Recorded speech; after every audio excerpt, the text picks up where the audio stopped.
కాకినాడ జిల్లా ప్రతిపాడు మండలం గర్జనపూడిలో ఉపాధి హామీ పనులపై ఆరోపణలు వెల్లువెత్తుతున్నాయి.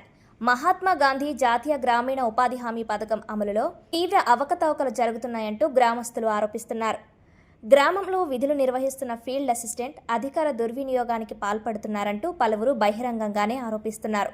పథకం నిబంధనలకు విరుద్ధంగా వ్యవహరిస్తున్నారని ఆవేదన వ్యక్తం చేస్తున్నారు. ఉపాధి శ్రామికులు తెలిపిన వివరాల ప్రకారం ఉపాధి హామీ పనులు జరుగుతున్న ప్రాంతాలకు నిజంగా శ్రమించి పనిచేసే కూలీలకు బదులుగా ఫీల్డ్ అసిస్టెంట్ తనకు సంబంధించిన వారికి బంధువులు, స్నేహితులు, అనుచరులను ఆటోలో పనుల ప్రదేశాలకు తరలిస్తున్నట్లు ఆరోపించారు. అక్కడ కొద్దిసేపు మాత్రమే ఉండి హాజరు నమోదు చేయించుకొని పనులు చేసినట్లుగా మస్టర్ రోల్స్లో నమోదు చేసి అనంతరం తిరిగి ఇళ్లకు పంపిస్తున్నారని వాపోయారు. ఇక మరొక వైపు మండుటెండలో గంటల తరబడి కష్టపడి పనిచేస్తున్న నిజమైన కూలీలు తగిన గుర్తింపు లేక ఇబ్బందులు ఎదుర్కొంటున్నారని పేర్కొన్నారు. వాస్తవంగా శ్రమించిన కూలీలకు కేవలం హాజరు నమోదుతోనే పనులు చేసినట్లుగా చూపబడుతున్న వారికి ఒకే విధంగా వేతనాలు చెల్లించడం అన్యాయమని విమర్శించారు.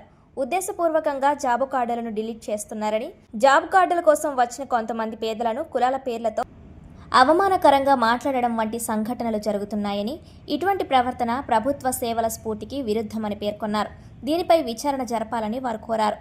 గ్రామంలో జరుగుతున్న ఈ వ్యవహారంపై సంబంధిత అధికారులు తక్షణమే స్పందించి సమగ్ర విచారణ చేపట్టాలని గ్రామస్తులు డిమాండ్ చేశారు.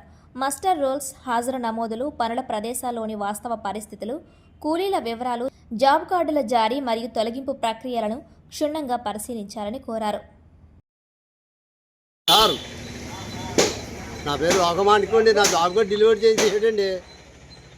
చేసి డబ్బులు పనిలోకి వెళ్ళి ఏం డబ్బులు పడతలేదండి. ఆ ఇంటికి ఉన్న వాళ్ళకి వచ్చిన వాళ్ళకి పడుతున్నాయి డబ్బులు. వాటిల మీద తీసుకురావడం, వేయించుకోవడం, పంపించడం. ఆ పనిలోకి వెళ్ళిన వాళ్ళకి తక్కువ వేస్తాను, మేము పనులు రాని వాళ్ళకి ఎక్కువ వేసుకుంటాను అంటున్నాడండి. మేము నప్పితే రావచ్చు, లేకపోతే లేదు అంటున్నాడండి. నెల ఉన్నానండి ఇంటికాడ. నెల కూడా నాకు రాలేదు. నెల అయిపోయి ఇప్పుడు వచ్చిందండి. వారం అయిందండి వచ్చి. ఆ వారం రోజులు బట్టి వెళ్తున్నానండి. అలా వాటిల మీద కూడా తీసుకొచ్చి ఏం చేసి వెనక పంపుతున్నాడండి. ఇంక మేము ఎందుకంటే పని చేసుకోవడం, ఇక సూర్యులు మా బట్టలో పడి మేము పని చేయడం, వాళ్ళకి పెట్టడం మాకేం కల ఉందండి పద్ధతి. న్యాయం మీరే చేయాలి. ఆ వెనకలో మీకు జాబ్ కార్డు ఇలా తీసేయండి. నేను పెద్ద మటుకు చెప్తే ఆ పెద్ద మనిషి అడిగితే ఆడు చాచుకుని కూడా తీసుకురామన్నాడు అంటున్నాడు. నేను తీసేసినట్టు చాచుకుని తీసుకురామన్నాడు అంటున్నాడు. పేరు మురళరాంబాబు అండి. నాకు జాబ్ కార్డు తగ్గించేయండి, తీసే జాబ్ కార్డు. నాకు పనిలోకి వెళ్తున్నానండి. నేను పనిలోకి వెళ్తాను. ఆటో వాళ్ళకే వెళ్తున్నారండి. బాగా ఆటోల మీద వెళ్తున్నారండి. చుట్టూ 4-5 ఆటోల మీద వెళ్తున్నారండి. వెనక ముందు అలా వద్దురండి. తీసుకురావడం అక్కడ ఉన్న వాళ్ళకి ఏ దారి కాపాడటం లేదండి. వెళ్ళి డబ్బులు ఎక్కువ వస్తున్నాయండి. వెళ్ళిన వాళ్ళకి రూపాయలు కూడా రావట్లేదండి. వెళ్ళిన వాళ్ళకి వస్తున్నాయి డబ్బులు బాగానే, కష్టపడిన వాళ్ళకి.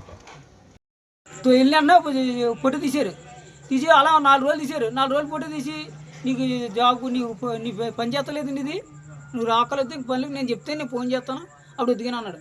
అలా ఒక వారం రోజులు తెప్పించుకుని ఎప్పుడు చెప్పినా వారం రేపు వస్తుంది అన్నాడు. అంతే రావడం పనులకి వెళ్ళడం అంతలేదు. మంగళవాడికి జాబ్ కొట్టేటి అని అన్నాడు ఆఫీసులోని.